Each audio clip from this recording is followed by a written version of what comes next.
नमस्कार मित्रों, मैं माधुरी सिंह स्वागत करती हूँ आपके अपने चैनल हौसलों की उड़ान में। जय माता दी। देखते हैं पहला क्वेश्चन छायावाद का। ये 10वां क्लास है। श्रद्धा नामक पात्र किस महाकाव्य में है? तो ये कामायनी में है। श्रद्धा नामक पात्र महाकाव्य जो है ये कामायनी जयशंकर प्रसाद का है। इस महाकाव्य के अन्य पात्र मनु, ईड़ा तथा कुमार हैं। साकेत, मैथिली और गुप्त की प्रमुख पात्र कौन सी है? उर्मिला। प्रिय प्रवास ये हरिऔध की है और इसमें राधा कृष्ण का वर्णन है।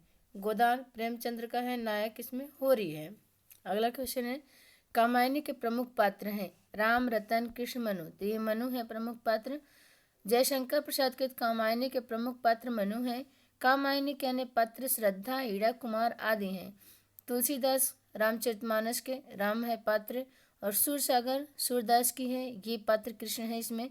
पद्मावती जयसी की है, इसमें पात्र रतन सेन है। अगला क्वेश्चन है, इनमें सुमित्रानंदन पंत की रचना नहीं है, कौन सी नहीं बताना है? ग्रंथि, बीड़ा, परिमल, अनामिका। तो इसमें परिमल जो है सुमित्रानंदन पंत की नहीं है, सूर्यकांत त्रिपाठी निराला की है, 1923 की है।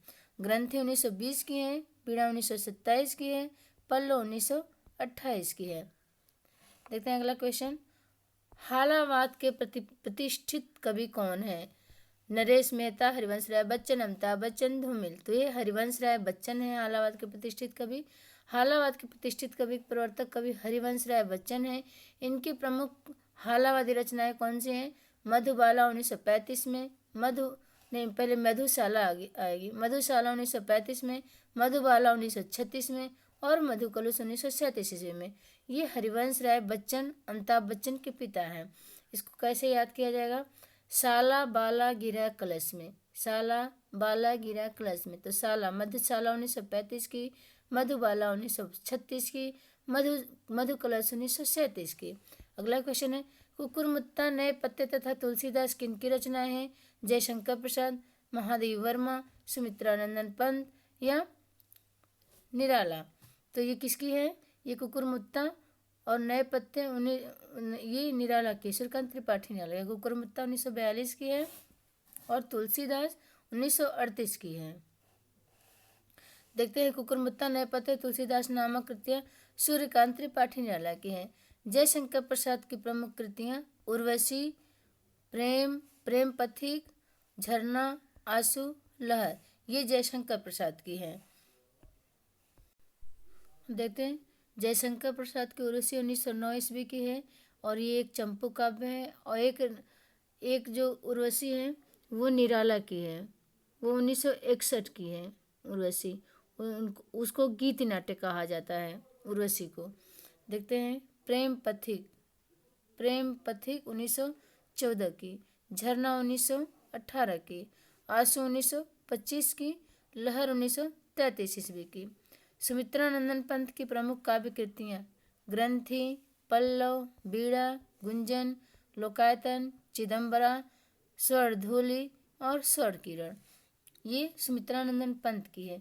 ग्रंथि 1920 की है, पल्लव 1927 की है, पल्लव 1928 की है, बीड़ा 1927 की है, गुंजन 1932 की है और लोकायतन चिदम्बरा, स्वर्णधूलि और स्वर्ण किरण, ये 1947 की है। देखते हैं अगला क्वेश्चन, महादेव वर्मा की प्रमुख काव्य कृतियाँ निहार, रश्मि, निर्जा, सांध्यगीत, यामा। निहार 1930 की है, रश्मि 1932 की है, निर्जा 1935 की है, सांध्यगीत 1935 की निर्जा 1935 की, सांध्यगीत 1936 की, यामा 1940 की। देखते हैं प्रवासी के गीत के रचनाकार कौन है? प्रवासी के गीत के रचनाकार कौन है? नरेंद्र शर्मा, हरिवंश राय बच्चन, भगवती चरण वर्मा या हरिकृष्ण प्रेमी।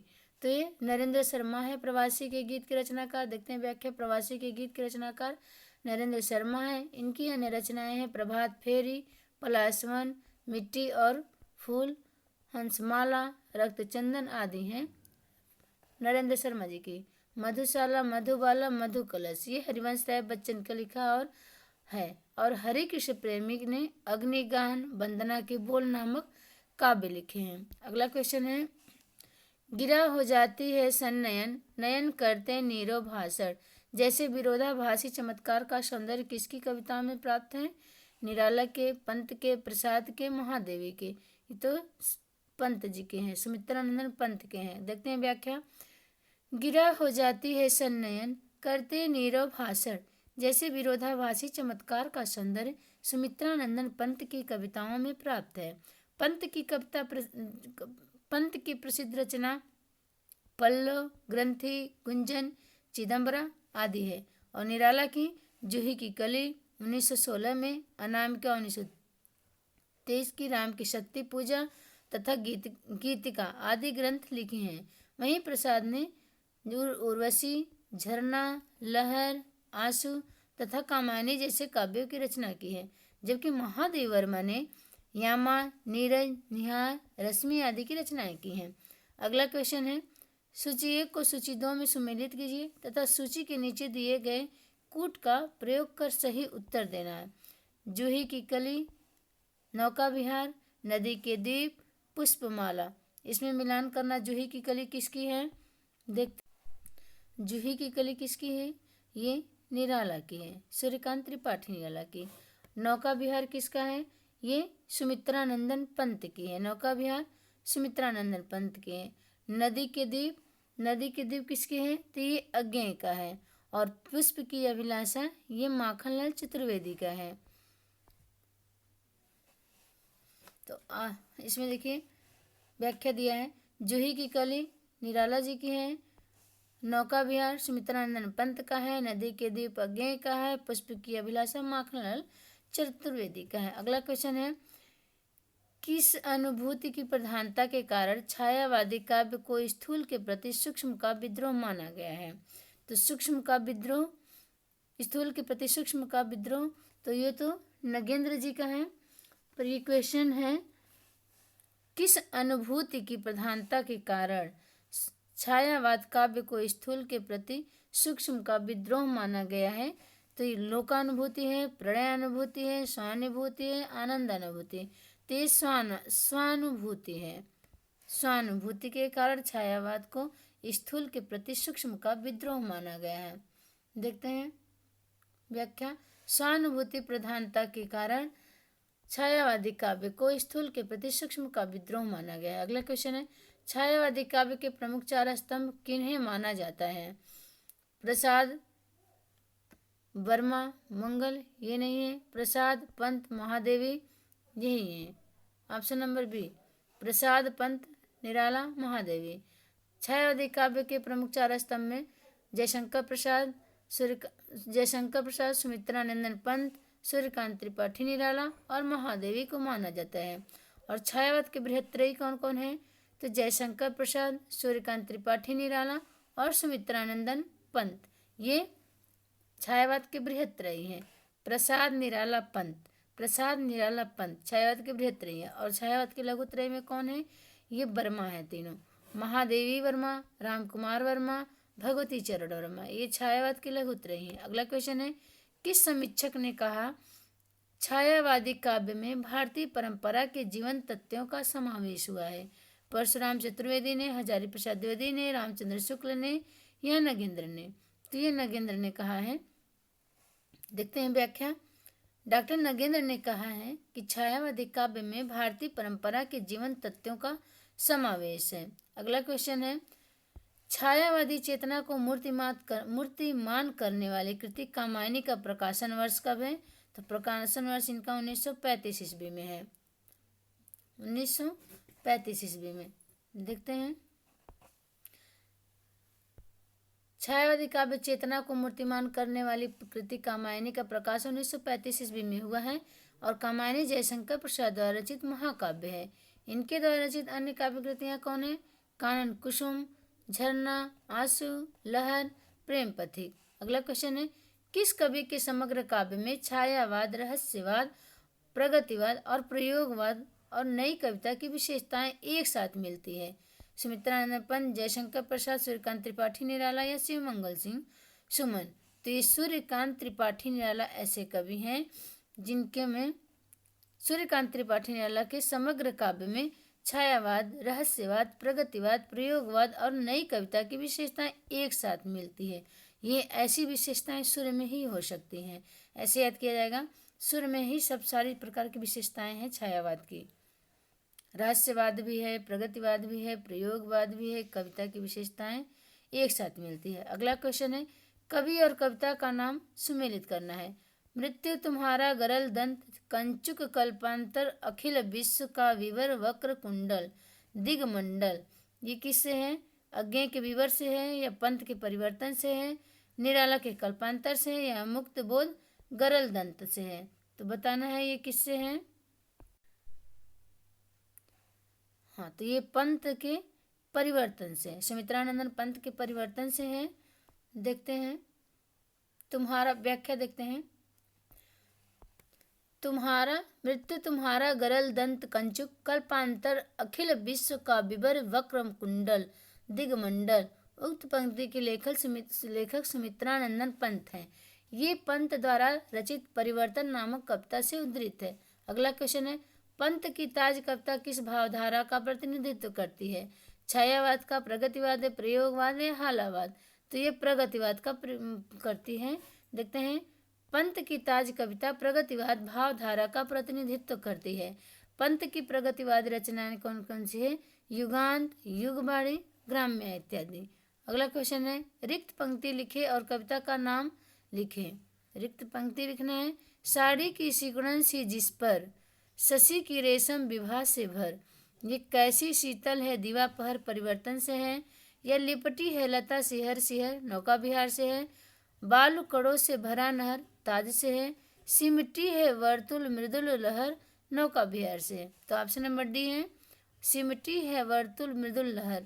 यह नौका विहार से पंक्तियां हैं कि साड़ी की सिकुड़न से। देखते हैं व्याख्या, साड़ी की सिकुड़न सी जिस पर, शशि की रेशम विभा से भर, सिमटी है वर्तुल मधुल लहर। ये उक्त पंक्ति पंत द्वारा रचित कविता नौका विहार से उद्धृत है। अगला क्वेश्चन देखते हैं, श्रद्धा को कामायनी क्यों कहा गया है? श्रद्धा को कामायनी क्यों कहा गया है? श्रद्धा में काम वासना की भावना अधिक थी इसलिए उसे कामायनी कहा गया है? बिल्कुल गलत। श्रद्धा काम गोत्र की बालिका है इसलिए श्रद्धा नाम के साथ उसे कामायनी कहा गया है। श्रद्धा कामनी अत्यधिक थी इसलिए उसे कामायनी कहा गया है। श्रद्धा में कामनाओं की अधिकता थी इसलिए उसे कामायनी कहा गया। तो ऑप्शन नंबर बी सही होगा। श्रद्धा काम गोत्र की बालिका थी इसलिए उसे श्रद्धा नाम को कामायनी कहा गया। देखते हैं व्याख्या, श्रद्धा काम गोत्र की बालिका है इसलिए श्रद्धा नाम के साथ उसे कामायनी कहा जाता है। कामायनी जयशंकर प्रसाद द्वारा रचित महाकाव्य है। कामायनी में कुल 15 सर्ग हैं। अगला क्वेश्चन है, भारतीय इतिहास में जल प्लवन की घटना का उल्लेख किस ग्रंथ में मिलता है? शतपथ ब्राह्मण के 8वें अध्याय में, शतपथ ब्राह्मण के 18वें में, छंदोग्य उपनिषद के 8वें अध्याय में, ऋग्वेद के 8वें अध्याय में। तो इस शतपथ ब्राह्मण के 8वें अध्याय में जल प्लवन की घटना का उल्लेख मिलता है। देखते हैं व्याख्या, भारतीय इतिहास के जल प्लवन की घटना का उल्लेख शतपथ ब्राह्मण के 8वें अध्याय में मिलता है। देखते हैं अगला क्वेश्चन, निराला जी की निम्नलिखित रचनाओं में से किस रचना को हिंदी का शोक गीत कहा गया है? जूही की कली, तोड़ती पत्थर, सरोज स्मृति, तुलसीदास। ये सरोज स्मृति जो है इन्हीं को शोक गीत कहा गया है 1935 ईस्वी में। निराला जी की निम्नलिखित रचनाओं में सरोज स्मृति को हिंदी का शोक गीत कहा जाता है। इनकी रचना अनामिका 1923 ईस्वी की, इसमें काव्य संग्रह में संकलित है। ये सरोज स्मृति जो है अनामिका जो है उसी में संकलित है काव्य संग्रह में। इनकी एक रचना तोड़ती पत्थर भी है, वो भी इसी में संग्रहित है। जूही की कली निराला की प्रथम कविता है। जूही की कली पूछा जाएगा सूर्यकांत त्रिपाठी निराला की प्रथम कविता कौन है? तो जूही की कली। इन्हें मुक्त छंद का प्रवर्तक भी कहा जाता है। सूर्यकांत त्रिपाठी निराला को मुक्त छंद का प्रवर्तक कहा जाता है। तुलसीदास जो इनकी है, सूर्यकांत त्रिपाठी निराला के तुलसीदास 1938 में है। इसमें 101 छंदों का रचित एक खंड काव्य है। तुलसीदास खंड काव्य है 101 छंदों का। अगला क्वेश्चन है, प्रकाशन काल के अनुसार निम्नलिखित कृतियों का सही अनुक्रम बताना है। आसु ग्रंथि यामा बेला, ग्रंथि आसु यामा बेला। तो पहला ग्रंथि आएगा 1920 में, आसु 1925 में, यामा 1940 में, और बेला कब का है? 1946 का है।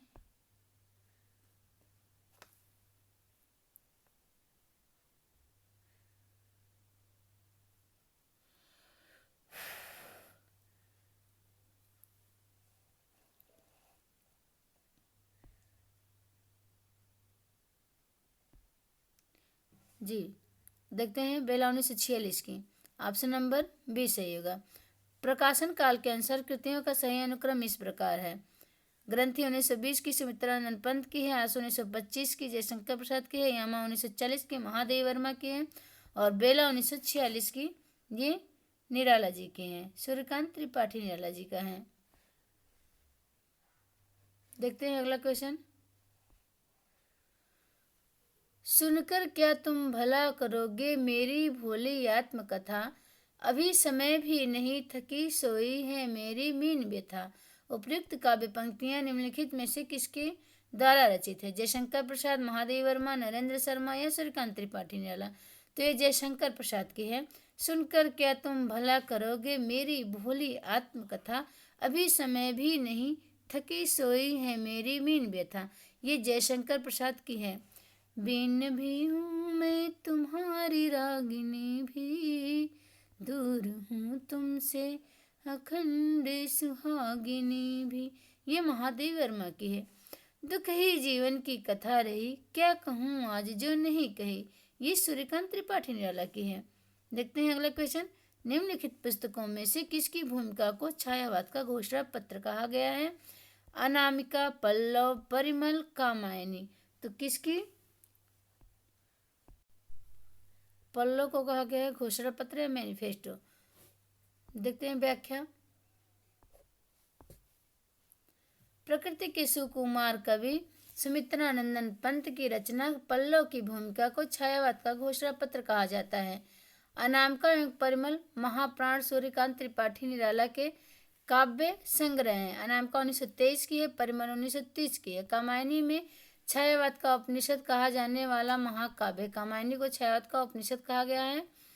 और कहा किसने है छायावाद को? छायावाद का उपनिषद कहा किसने है? उपनिषद शांतिप्रिय द्विवेदी ने कहा है, जिसकी रचना जयशंकर प्रसाद ने की है। देखते हैं। श्रद्धा और ईड़ा से संबंधित मुक्ति बोध के सही कथन कौन सा है? ईड़ा का व्यक्तित्व सामाजिक सार्वजनिक महत्व से विन्यस्त है। श्रद्धा के पास कोई अपना सार्वजनिक जीवन नहीं है। ईड़ा बुद्धिवाद का प्रतीक है। इसमें सही कथन बताना है। श्रद्धा में आत्मबद्ध भावुकता का अभाव है। तो ईड़ा का व्यक्तित्व सामाजिक सार्वजनिक महत्व से विन्यस्त है, ये भी सही है। और श्रद्धा के पास कोई अपना सार्वजनिक जीवन नहीं है, ये भी सही है। तो ऑप्शन नंबर बी। देखते हैं। श्रद्धा और ईड़ा से संबंधित मुक्ति बोध का कथन इस प्रकार है। ईड़ा का व्यक्तित्व सामाजिक सार्वजनिक महत्व से विन्यस्त है। श्रद्धा के पास कोई अपना सार्वजनिक जीवन नहीं है। श्रद्धा और ईड़ा कामायनी के सर्ग हैं। कामायनी में कुल 15 सर्ग हैं। कामायनी 1935 की है। लेखक जयशंकर प्रसाद हैं। श्रद्धा ईड़ा को क्रमशः हृदय व बुद्धि का प्रतीक माना गया है। बुद्धि और हृदय, श्रद्धा हृदय का प्रतीक है, ईड़ा बुद्धि का प्रतीक है। देखते हैं अगला क्वेश्चन। इसमें सुमेलित करना है इस कथन को, सीधे यहीं देख लेते हैं। अज्ञात पीर की ओर इशारा करने के अतिरिक्त इन्होंने जगत के अनेक प्रस्तुत रूपों और व्यापारों को भी अपनी सरल भावनाओं के रंग में देखा है। ये शुक्ल जी का कथन किसके संबंध में है ये बताना है। तो अज्ञात प्रिय की ओर इशारा करने के अतिरिक्त इन्होंने जगत के अनेक प्रस्तुत रूपों और व्यापारों को भी अपनी सरल भावनाओं के रंग में देखा है। ये सूर्यकांत त्रिपाठी निराला जी की है। ये शुक्ल जी का कथन सूर्यकांत त्रिपाठी निराला जी के विषय में है। इस वेदना को लेकर उन्होंने हृदय की ऐसी अनुभूति सामने रखी जो लोकोत्तर है। शुक्ल जी का कथन किसके विषय में है? तो यहाँ वेदना को लेकर इन्होंने हृदय की ऐसी अनुभूति रखी, तो यहाँ महादेव वर्मा का है। अगला है। कवि की रहस्य दृष्टि प्रकृति की आत्मा जगत के रूपों और व्यापारों में व्यक्त होने वाली आत्मा की ओर हो जाती है। तो ये सुमित्रानंदन पंत की है। रहस्य दृष्टि, प्रकृति आ रहा है ना, प्रकृति की आत्मा जगत के रूपों और व्यापारों में व्यक्त होने दी। तो प्रकृति के सुकुमार कवि कहते हैं ना सुमित्रानंदन पंत, तो ऐसे याद करेंगे कि प्रकृति की आत्मा आ गया। तो यहाँ सुमित्रानंदन पंत के विषय में शुक्ल जी का कथन है। इनकी रहस्यवादी रचनाओं को देखकर चाहे तो यह कहें कि इनकी मधु वर्षा के मानस प्रसार के लिए रहस्यवाद का पर्दा मिल गया है। ये शुक्ल जी का कथन जयशंकर प्रसाद के संबंध में है। देखते हैं, प्रकाशन वर्ष के अनुसार निम्नलिखित रचनाओं का सही अनुक्रम करना है। प्रकाशन वर्ष के अनुसार अनामिका, झरना, पल्लव, निहार। अनामिका 1923 की, झरना 1918 की, पल्लव और निहार 1928 की, निहार 1930 की। तो इसमें सबसे पहले झरना आएगा ना 1918 में। झरना कहाँ है? झरना 1918 में है। अनामिका 1923 की है, पल्लव 1928 की है, निहार 1930 की है। तो ऑप्शन नंबर कौन सा सही होगा? सी। व्याख्या देख लेते हैं। प्रकाशन वर्ष के अनुसार रचनाओं का क्रम इस प्रकार है। किस प्रकार है देखते हैं। जयशंकर प्रसाद का झरना 1918 में, सूर्यकांत त्रिपाठी निराला का अनामिका 1923 ईस्वी में, सुमित्रानंदन पंत की पल्लव 1928 ईस्वी की है, पल्लव, बीड़ा 1927 की है, महादेव वर्मा की निहार है 1930 ईस्वी में। अगला क्वेश्चन है, प्रकाशन वर्ष के अनुसार जयशंकर प्रसाद की रचनाओं का सही अनुक्रम करना है। आंसू 25, लहर 1933, कामायनी 35। तो सबसे पहले कौन सा आएगा इसमें? प्रेम पथिक आएगा। प्रेम पथिक ये कब की है? 1914 की है। फिर आंसू 1925 की है, लहर 1933 की है, कामायनी 1935 की। Option number C. देखते हैं, प्रकाशन वर्ष के अनुसार जयशंकर प्रसाद की रचनाओं का सही क्रम कौन सा है? प्रेम पथिक 1914 की, आंसू 1925 की, लहर 1933 की, कामायनी 1935 की है। अगला क्वेश्चन देखते हैं, सुमित्रानंदन पंत की निम्नलिखित कृतियों में से किस पर अरविंद दर्शन का प्रभाव पड़ा है? गुंजन पे, सवर्ण पे, रजत पे या ग्राम्य पर? तो किस पे पड़ा है सुमित्रानंदन पंत की किस कृति पे? तो सवर्ण पे पड़ा है और रजत शिखर पे पड़ा है। तो 2 और 3 किसमें सही है? 2 और 3, 2 और 3। ऑप्शन नंबर सी सही है। देखते हैं व्याख्या। सुमित्रानंदन पंत की सवर्ण और रजत शिखर पर अरविंद दर्शन का प्रभाव पड़ा है, जबकि गुंजन और ग्राम्य पर इसका प्रभाव नहीं है। इनकी अन्य कृतियां उच्छ्वास 1920 की हैं, ग्रंथि 1920 की, बीड़ा 1927 की, पल्लव 1928 की, गुंजन 1932 की, युगांत 1936 की, युगबाड़ी और स्वर्ण किरण, स्वर्ण धूलि, युगपथ, उत्तरा, लोकायतन, चिदम्बरा पे इनको ज्ञानपीठ पुरस्कार प्राप्त हुआ था 1968 में सुमित्रानंदन पंत को। देखते हैं, निराला जी पर बंग भाषा की काव्य शैली का प्रभाव समास में गुम्फित पदवल्लरी, क्रियापद के लोप आदि में स्पष्ट झलकता है। लाक्षणिक व लक्षण लाने की प्रवृत्ति इनमें उतनी नहीं पाई जाती जितनी प्रसाद में पाई जाती है। ये उपयुक्त कथन किसका है? हजारी प्रसाद द्विवेदी का, रामस्वरूप चतुर्वेदी का, रामचंद्र शुक्ल का या नगेंद्र का? तो ये रामचंद्र शुक्ल का है कथन, रामचंद्र शुक्ल जी का कथन है। हाँ, देखते हैं, इसमें निराला जी की बंग भाषा की काव्य शैली का प्रभाव समास में गुम्फित पदवल्लरी, क्रियापद के लोप आदि में स्पष्ट झलकता है। तो लाक्षणिक वैलक्षणता लाने की प्रवृत्ति, इसमें लाक्षणिक वैलक्षणता आ गया ना, तो इससे हम पकड़ लेंगे कि ये शुक्ल जी का कथन है। लाक्षणिक वैलक्षणता और बहुवस्तु स्पर्शनी प्रतिभा निराला जी को कहे हैं शुक्ल जी। बहुवस्तु स्पर्शनी प्रतिभा सूर्यकांत त्रिपाठी निराला जी को कहे हैं, सूर्यकांत त्रिपाठी निराला जी को कहे हैं। और निराला जी को ही ओज, औदात्य और विद्रोह का भी कवि माना गया है। ओज, औदात्य और विद्रोह का कवि माना गया है।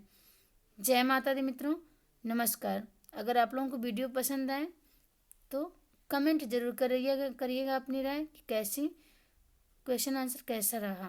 यूथ से हो रहा है जय माता दी।